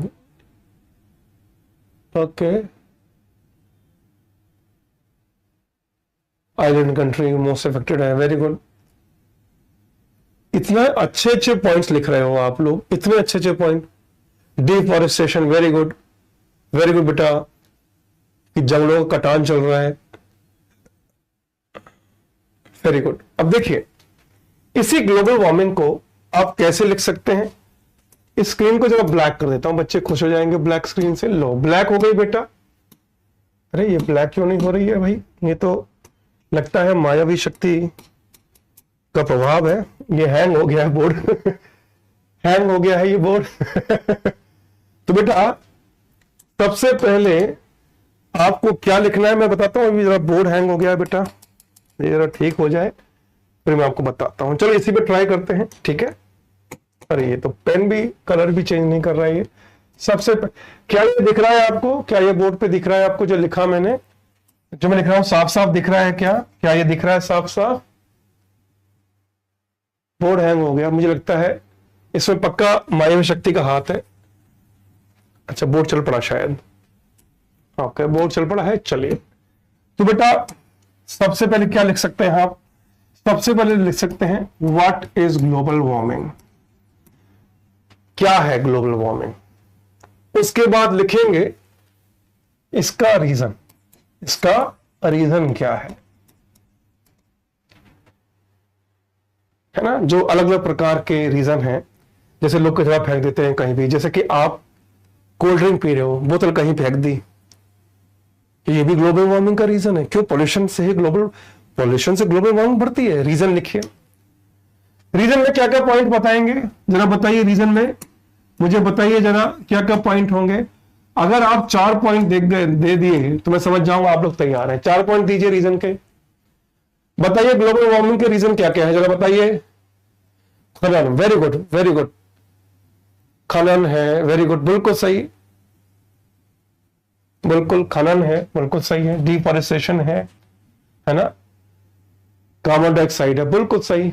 उसके बाद अब मुझे बताइए इस ग्लोबल वार्मिंग का रिजल्ट क्या होगा। रिजल्ट क्या, रिजल्ट होगा यानी दुष्परिणाम, क्या रिजल्ट होगा यानी कि दुष्परिणाम, ठीक है। वो लिखिए, वो लिखिए दुष्परिणाम बताइए क्या क्या हो सकता है। मैं बताऊंगा सारे पॉइंट्स, जो जो मैं बता रहा हूं वो सारे डिस्कस होंगे आने वाले पन्नों पर, ठीक है। रीजन क्या है, ठीक है। रीजन में आप लिख सकते हैं, रीजन में लिख सकते हैं कौन कौन जिम्मेदार है, ठीक है। इसके बाद रिजल्ट लिख सकते हैं कि ग्लोबल वार्मिंग के क्या क्या नुकसान है, ठीक है। उसके बाद क्या लिखेंगे, उसके बाद क्या लिखेंगे, तीसरा पॉइंट क्या होगा बताइए। रीजन और रिजल्ट के बाद तीसरा पॉइंट क्या होगा जरा बताएं। शाबाश बेटा, तीसरा पॉइंट क्या होना चाहिए।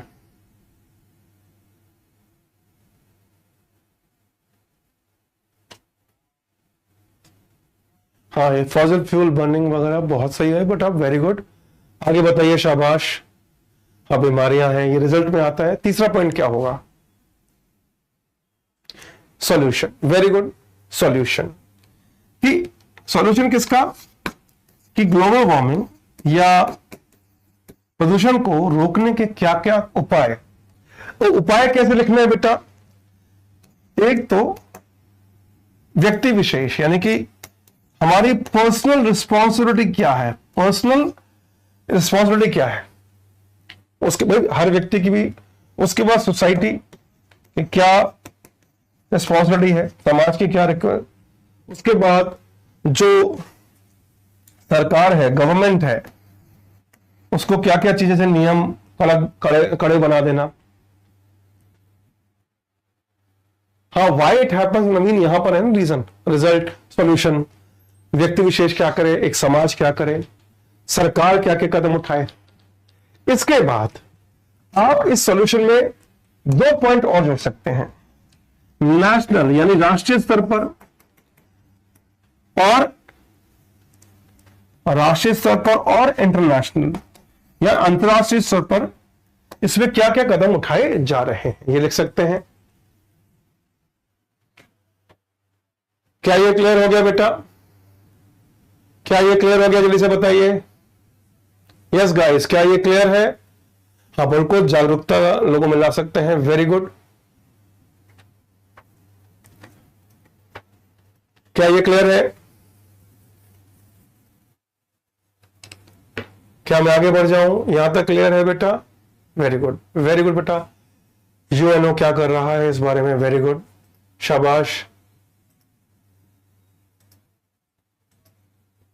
वेरी गुड बेटा। उसके बाद आप फ्यूचर कैसा देना चाहते हैं अपने आने वाली पीढ़ी को, है ना? फ्यूचर यानी कि क्या फ्यूचर आप देना चाहते हैं अपनी आने वाली पीढ़ी को, क्या आप आशा करते हैं? ठीक है बेटा, इस पे लिखें, इस पे आप लिख सकते हैं कि क्या क्या चीजें हो सकती है इसमें, जैसे कि रिन्यूएबल एनर्जी, बिल्कुल, जैसे कि आज के पेरिस एग्रीमेंट, वेरी गुड वीर, है ना? शाबाश बेटा। हाँ, रिजल्ट बेटा हमेशा आप पॉजिटिव रखेंगे कि सरकार यदि व्यक्ति, समाज, देश या अंतरराष्ट्रीय स्तर पर जो कदम उठाए जा रहे हैं इससे क्या अच्छा भविष्य हो सकता है। ठीक है, बिल्कुल। आगे बढ़ूं? क्लियर हो गया? Very good. अब ये तो हमने आपके पॉइंट डिस्कस किए। अब देखिए कैसे शुरुआत हो सकती है। एक एग्जांपल मैं दे रहा हूं, यहां देखिएगा ध्यान से। इंट्रोडक्शन में क्या देना है? Definition of global warming. सबसे पहले आप डेफिनेशन दे सकते हैं, यानी कि जब भी आप किसी टॉपिक को चुनते हैं तो सबसे पहले उस टॉपिक को एक्सप्लेन कीजिए। क्या लिखा हुआ है कि ग्लोबल वार्मिंग, क्या लिखा हुआ है ध्यान से देखिएगा बच्चों, कि global warming refers to the gradual increase in earth average temperature. कि ग्लोबल वार्मिंग का मतलब है कि जो धरती का एक बेसिक टेम्परेचर है, प्राकृतिक टेम्परेचर है, वो धीरे धीरे बढ़ रहा है। कि अब क्यों बढ़ रहा है? क्योंकि इंसान जो है, इंसानी जो एक्टिविटीज हैं, जैसे कि फॉसिल फ्यूल, जैसे बच्चे ने लिखा था, जैसे पेट्रोल है, गैस है, या फिर जंगलों को काटना, तो इसको हिंदी में, देखो हिंदी आप देख के देखो, क्या इसको इंग्लिश में लिख नहीं पाओगे? आसान है। हाँ बेटा, पीडीएफ मिल जाएगी आपको, लिखने की जरूरत नहीं है अभी, लिखने की जरूरत अभी नहीं है, अभी तो आप पढ़ने पे ध्यान दो।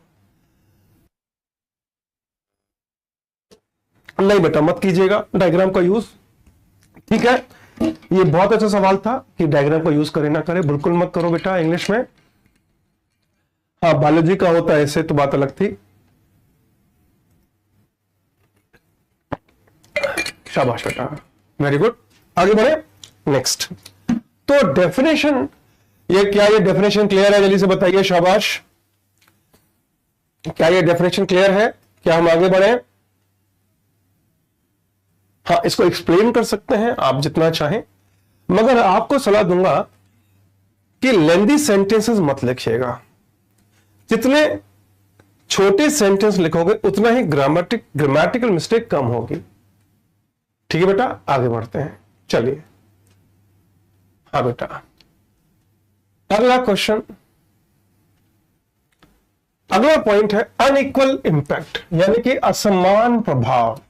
कैसे?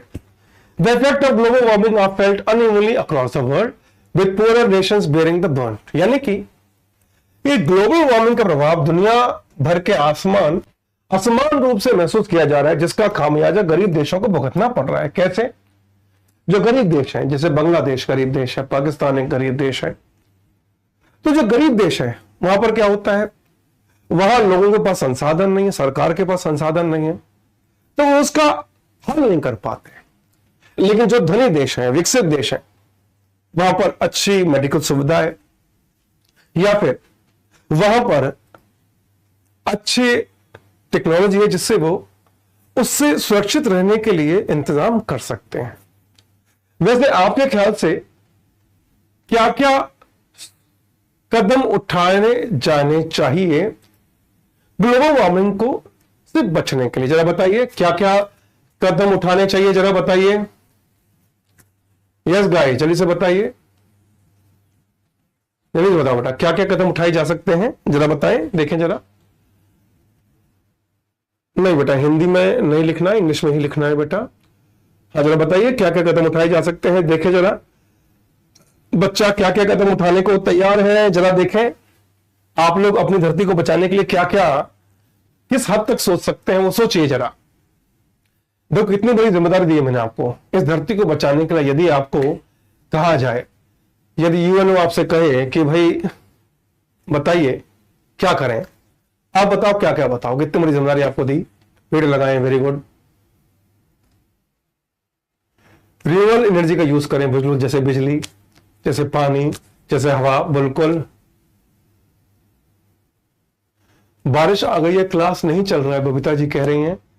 ओके बेटा, रिकॉर्डिंग देख लीजिएगा। पेड़ लगाएं, वेरी गुड।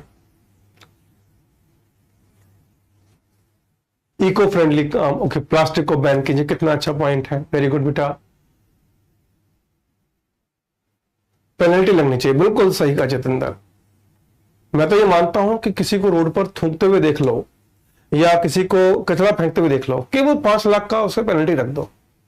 जहां 10-20 हजार लोगों को पेनल्टी लगे और उसको चैनल पे दिखाया जाए कि ये सर हैं, इन पे पेनल्टी लगी 5 लाख की, ये कचरा फेंक रहे थे, उनका मुखारबिंद दिखाया जाए चेहरे पर, तो लोगों को एहसास होगा ये 5 लाख गए सीधा, है ना। सीधी बात है, बिल्कुल सही का। एक बच्चे ने बड़ा अच्छा पॉइंट लिखा है, वॉर। भाई आपने देखा होगा जिस तरह के हथियार यूज किए जा रहे हैं, आप उसके बारे में उल्लेख कर सकते हैं कि वो कितने नुकसानदेह हैं, उसको रोकें। बिल्कुल एक बच्चे ने लिखा है कि कम दूरी के लिए हम लोग बाइसिकल का यूज करें, सोलर पैनल लगाएं, वेरी गुड। इतने जबरदस्त पॉइंट लिखे हैं आपने। मुझसे कह रहे थे इंग्लिश नहीं आती, आपने यहां तक कि मैं कह सकता हूं कि मेरे पास सोल्यूशन के लिए शायद 20-25 पॉइंट थे, आप बच्चों ने मिलकर 50 से ज्यादा पॉइंट लिख लिए, वेरी गुड बेटा, वेरी गुड। आगे बढ़ते हैं, शाबाश, वेरी गुड बेटा। Green house gas emission, the burning of fossil fuel like coal, oil, gas leads to release of carbon dioxide. कि जो फॉसिल फ्यूल है, पेट्रोल है, ऑयल है, गैस है, इसको यूज करने से क्या होता है, कार्बन डाइऑक्साइड होता है जो ग्रीन हाउस पर असर डालता है। कोयला, तेल, गैस जैसे जीवाश्म ईंधनों से जलने से कार्बन डाइऑक्साइड और अन्य ग्रीन हाउस गैस निकलती है, ठीक है। अगला डिफॉरेस्टेशन, ये रीजन अगला बताया कि जंगल काटना, कि कटिंग डाउन ट्री रिड्यूसेस। अब देखो आप सभी ने ये पॉइंट्स लिखे थे, आप कह रहे थे पॉइंट नहीं पता, इतने अच्छे पॉइंट। ऐसा कोई पॉइंट नहीं है जो मैंने यहां तैयार किया और आपने ना लिखा हो पहले से ही, वेरी गुड। कि cutting down trees reduces the earth capacity to absorb carbon dioxide, कि पेड़ काटने से धरती की जो क्षमता है कार्बन डाइऑक्साइड को सोखने की वो कम हो जाती है। एक्सरबेटिंग ग्लोबल वार्मिंग, जिससे ग्लोबल वार्मिंग एक्सरबेट करती है, एक्सरबेट मतलब बढ़ना, इंक्रीज होना। अगला इंडस्ट्रियलाइजेशन, औद्योगिकरण, कि industry activities particularly in developed countries contribute significantly to green house gas emission, कि औद्योगिक गतिविधियों विशेषकर विकसित देशों में ग्रीन हाउस गैस उत्सर्जन में महत्वपूर्ण योगदान देते हैं। कितना अच्छा, हाँ बिल्कुल सही कहा आपने, वाटर का वेस्ट नहीं होना चाहिए, एक्सीलेंट बेटा, शाबाश। आगे बढ़े, क्लियर। चलिए अगला पॉइंट डिस्कस करते हैं।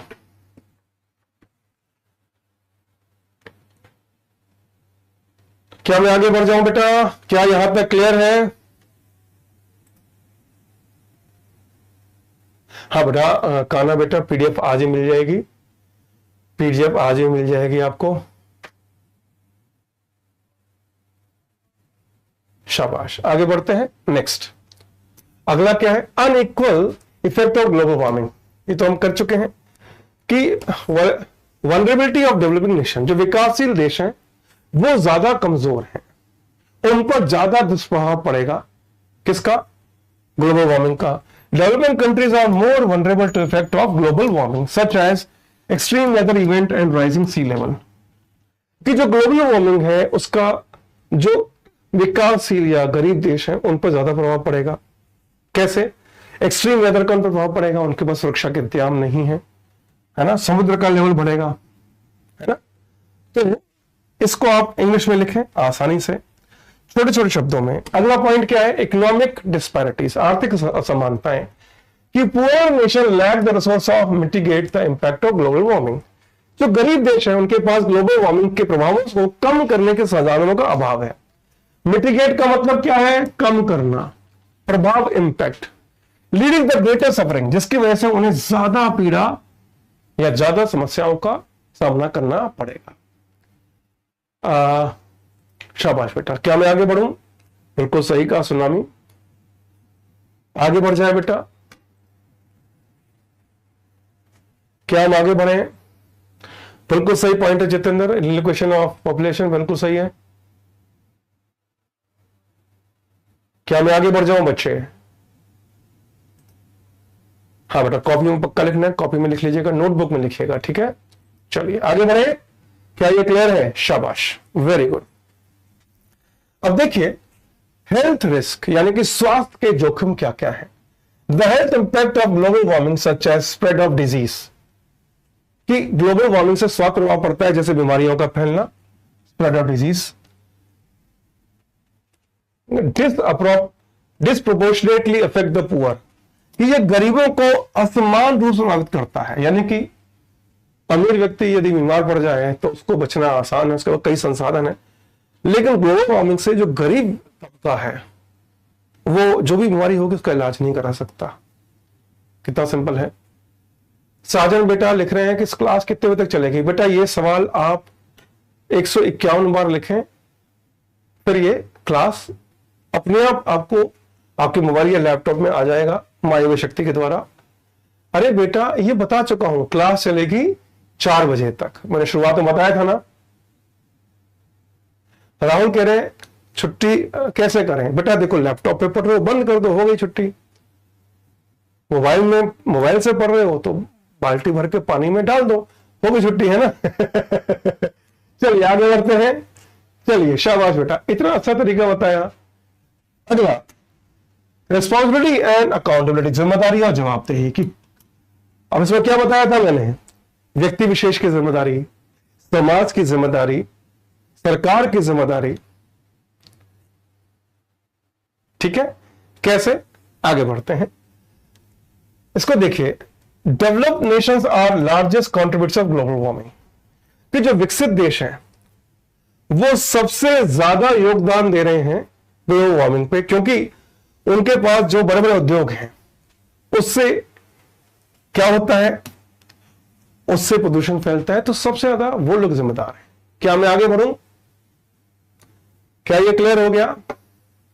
तो इसमें आप मुझे बताएं कौन कौन से देश जिम्मेदार हैं सबसे ज्यादा ग्लोबल वार्मिंग के योगदान के लिए। जरा बताइए बेटा, शाबाश। कौन कौन से देश जिम्मेदार हैं और उसका रीजन अगर बताएंगे तो बेस्ट रहेगा। जरा बताइए।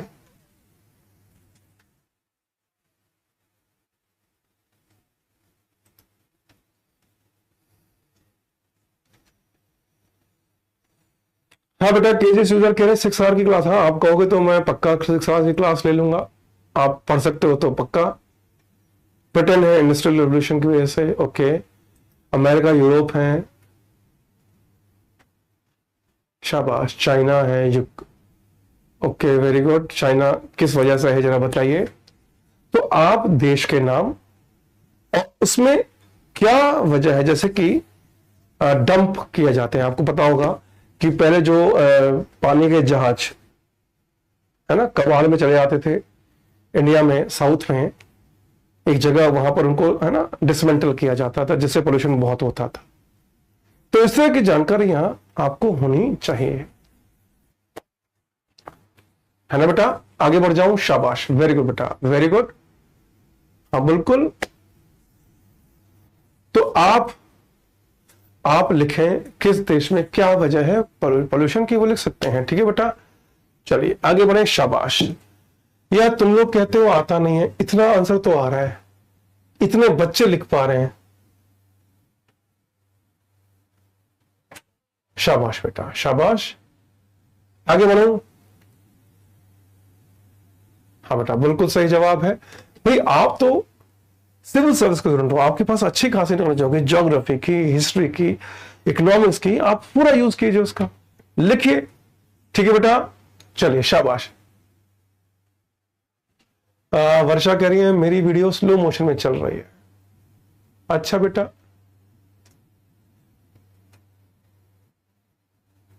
बेटा एक काम करो, वीडियो से बाहर आ जाओ, उसके बाद दोबारा से एंट्री करो, तब ये सही चलेगी। ठीक है बेटा, नेक्स्ट, शाबाश।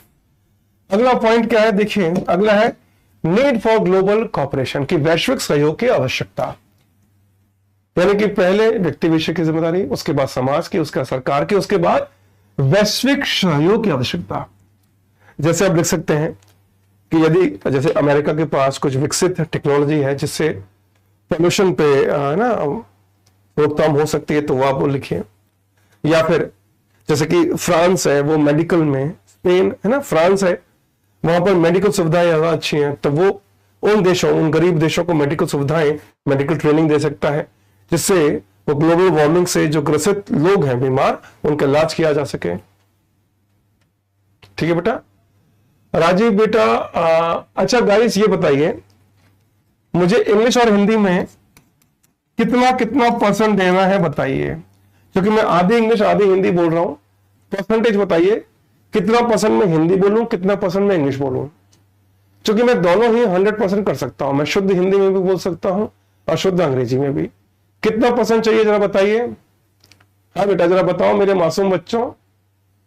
अविष्का कह रही है किसी को कि तुम आतंकवादी हो, ये देखो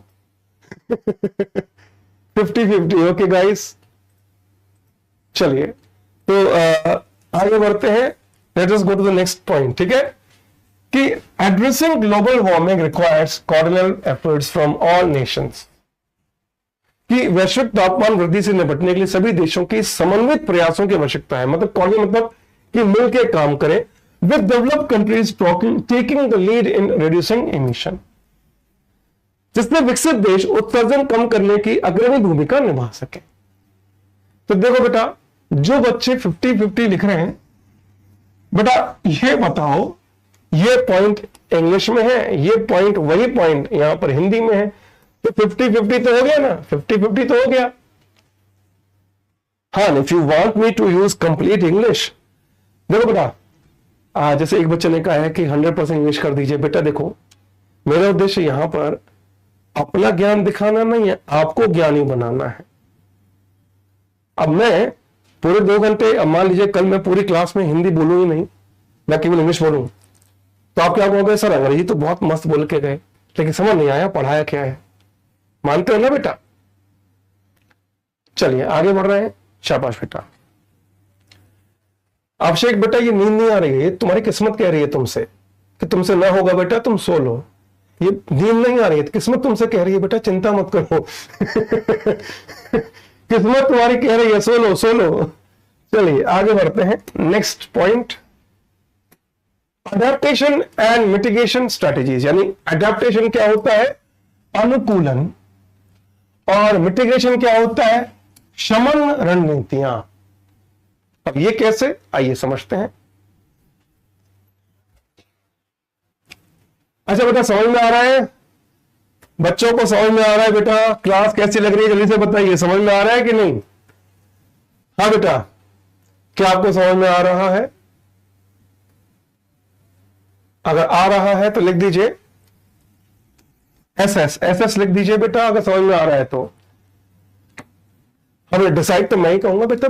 मैं तो बेटा पूछने की एक्टिंग कर रहा हूं बच्चों से कि कितने परसेंट इंग्लिश हिंदी बोलूंगा, वो तो मर्जी तो मैं ही रखूंगा। समझ में आ रहा है ना। बच्चा लिख रहा है, जितेंद्र लिख रहा है क्लियर एक दमादम। Okay thank you. चलिए आगे बढ़ते हैं। थैंक यू बेटा।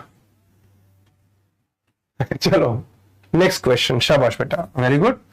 अगला सवाल आपकी स्क्रीन पर आ रहा है, आइए देखते हैं। थैंक यू बेटा।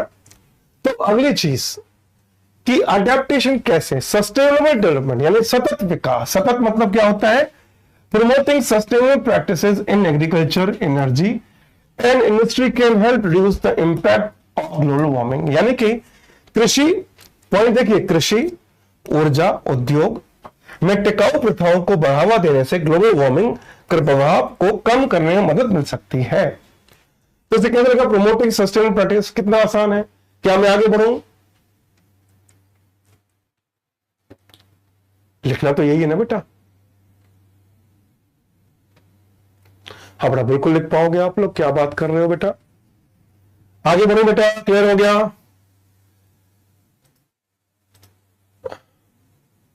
क्या मैं आगे बढ़ो? शाबाश।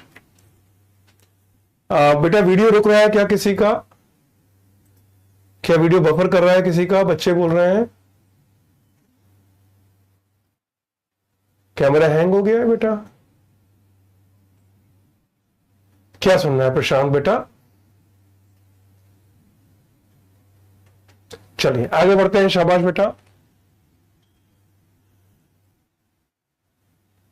ओके चलिए आगे बढ़ते हैं, शाबाश बेटा। अगला क्वेश्चन, इसी में इन्वेस्टमेंट इन ग्रीन टेक्नोलॉजी यानी कि ग्रीन टेक्निक में निवेश, ये क्या है? अंत में सॉल्यूशन आ गया है ना। सॉल्यूशन में क्या बताया?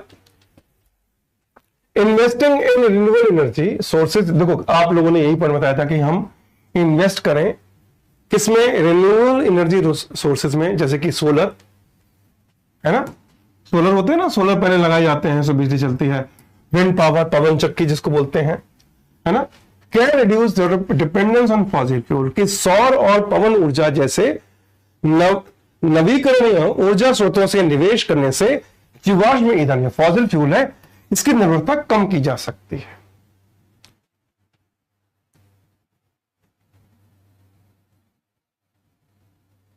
क्या मैं आगे बढ़ू बच्चे? क्लियर हो गया? जल्दी से बताइए, शाबाश। क्या ये क्लियर है? क्या ये पॉइंट क्लियर हो गया? जल्दी से बताइए। बच्चा कह रहे ये क्लास स्लो मोशन में चल रही है। अच्छा बेटा तुम्हारे नेट स्लो होगा बेटा, मैं रागा जुआ थोड़ी है जो मैं आपको स्लो मोशन में डांस कर रहा हूं। मासूम बच्चे। चलिए आगे बढ़ते हैं।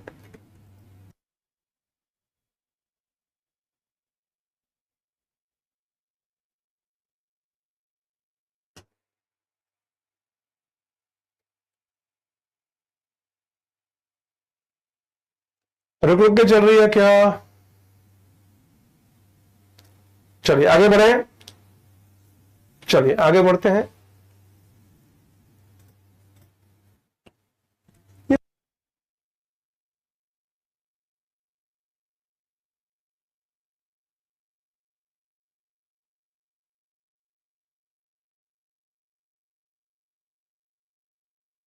अच्छा एक एक काम करते हैं, जिन बच्चों को बफरिंग लग रही है BF लिख दीजिए, और जिन बच्चों को बफरिंग नहीं लग रही है NBF लिख दीजिए, NBF। जिनको बफरिंग लग रही है BF लिखिए, जिनको नहीं लग रही है बफरिंग वो NBF लिख दीजिए। हाँ बेटा। अच्छा लैग हो रहा है, ओके।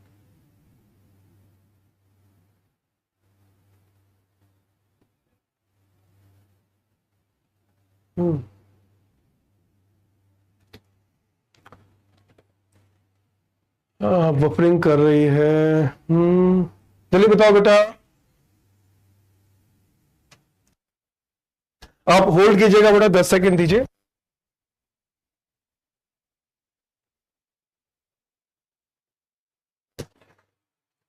ना। चलिए आगे बढ़े, शाबाश। अगला पॉइंट करते हैं, शाबाश। कि आपदा तैयारी, कि डिजास्टर प्रिपेयर्डनेस, कि developing countries need support to build resilience against climate related disaster, कि विकासशील देशों को जलवायु संबंधी आपदाओं के प्रति लचीलापन विकसित करने के लिए समर्थन की आवश्यकता है। यानी कि जो विकासशील देश हैं उनको सहायता मिलनी चाहिए विकसित देशों द्वारा, टेक्नोलॉजी के रूप में, मेडिकल सहायता, या फिर ये रिन्यूएबल एनर्जी है इसको कैसे यूज किया जाए इसकी सहायता। ठीक है बेटा, क्या ये क्लियर है? जल्दी से बताइए। हाँ बेटा क्लियर हो गया ये? क्या ये क्लियर है?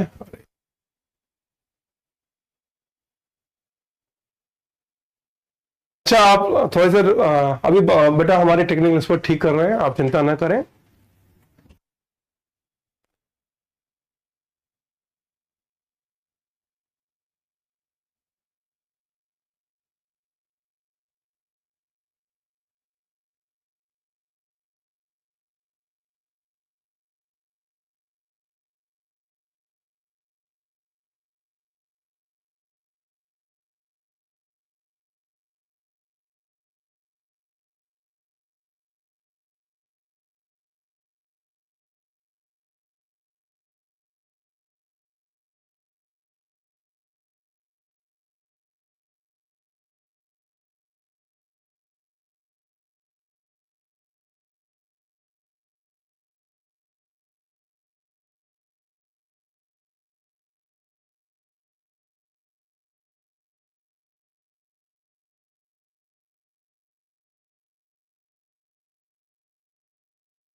हाँ बेटा, टेक्निकल प्रॉब्लम की वजह से क्लास कुछ देर के लिए रुक गई थी।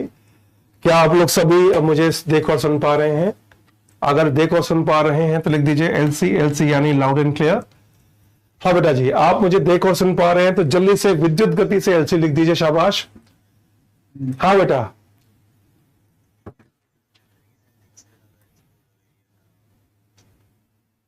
If you can hear and see me write down LC. Okay, बच्चों को देख और सुन पा रहे हैं, थैंक यू। तो सबसे पहले तो मैं माफी मांगूंगा, माफी चाहूंगा कि किसी टेक्निकल वजह से प्रॉब्लम हो गई थी, इसलिए क्लास में आपको ना प्रॉब्लम आ रही थी। ठीक है बेटा, चलो बेटा वापस आते हैं, मुद्दे की बात करते हैं। इसके बाद अगला पॉइंट क्या है? अगला पॉइंट है कंक्लूजन। कंक्लूजन में क्या है? नीड फॉर अर्जेंट एक्शन, कि क्या तत्काल कदम उठाए जा सकते हैं जिसकी आवश्यकता है। ठीक है, आप लोगों ने वो सारे पॉइंट्स बताए। Global warming is a critical issue that requires immediate sustained action. कि ग्लोबल वार्मिंग एक गंभीर मुद्दा है जिस पर सभी देशों, विशेषकर विकसित देशों द्वारा तत्काल और सतत यानी ठोस कदम उठाना जरूरी है। आगे अब देखो बेटा, फोकस ऑफ इक्विटी यानी समानता का पर ध्यान दिया जाए। इक्विटी मतलब समानता। कैसे? Efforts to combat global warming must prioritise the need of most vulnerable population to ensure a fair and just solution. Just का मतलब है यहां पर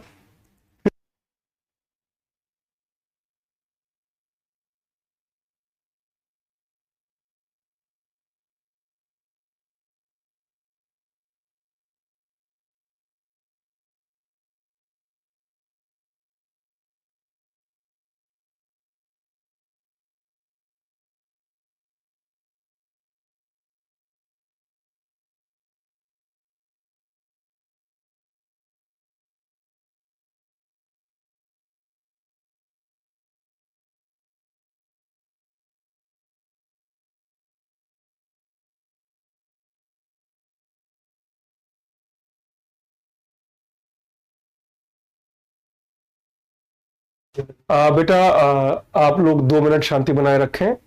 अभी टेक्निकल टीम लगी हुई है कि ये इस प्रॉब्लम की सॉल्यूशन हो जाए। थोड़ी देर बड़ा एक बहुत बड़ा टेक्निकल इशू आ गया है, तो आप लोग शांति बनाए रखें 2 मिनट प्लीज।